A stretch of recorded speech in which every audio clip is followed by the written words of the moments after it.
So pagka mga ganito, medyo okay pa to paggawa. Pero pagka LCD na, nako, madugo na, tsaka magastos talaga yun. So yun lang. Good day, another Fold 4 naman tayong gagawin dito for flex naman. So ang issue naman nito, as usual, so very common naman to sa mga fold and flip. So sa flex ang naging issue. So before daw, nagkaka-display pa to eh. So may ano lang na angulo na nagkaka-display. So ngayon natuluyan na. Dito na lang yung may display. Pero kanina nawala nga yun. Oh, wala na naman. Oh. Nawala na naman yung display niya. Yan, nagkaka-problema na rin yung pati yung front. Yan. Pero may display ito kanina. Si owner is... Saan pa kayo galing, ma'am? Sukat. Sa? Sukat. Sukat Parañaque. Okay. So, from Sukat, dinayo tayo dito sa shop. Dito sa Victory Mall Plaza, Caloocan. Para paggawa to. Si client is nakita lang tayo sa TikTok. Ayan. Yung in-upload natin sa TikTok na same issue ng ganito. Pati hinge nga ba nito, yung ano, hindi na rin siya natutuwid. Hanggang ganyan na lang din siya. Ayan. So, sasama na natin sa gawayan. Banatan na natin to. So, pinantay muna natin tong ano na to. Ayan.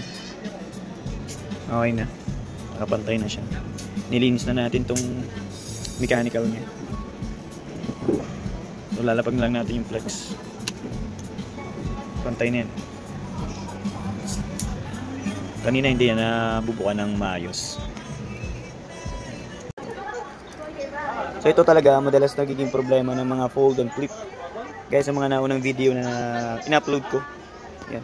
Ito ang kadalasan nagkakaproblema talaga. Pagka ganitong problema, medyo masaya-saya ka pa. Huwag lang LCD kasi ginto ang presyo ng LCD. Yan. So pagka mga ganito, medyo okay pa to paggawa. Pero pagka LCD na, nako, madugo na, tsaka magastos talaga yun. So ito, finally, natapos na natin.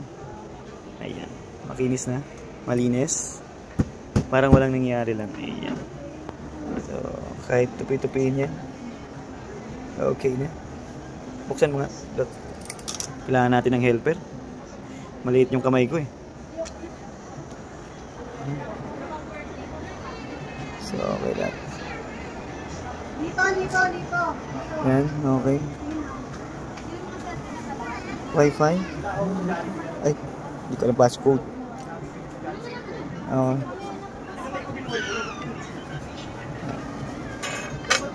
So, bigyan na natin ito kay ma'am. Okay na po. Ayan. Makakahinga ka na pala. Oo. So, yun. Ano masabi niyo, ma'am? Good job. Yeah. Necessary. Thank you.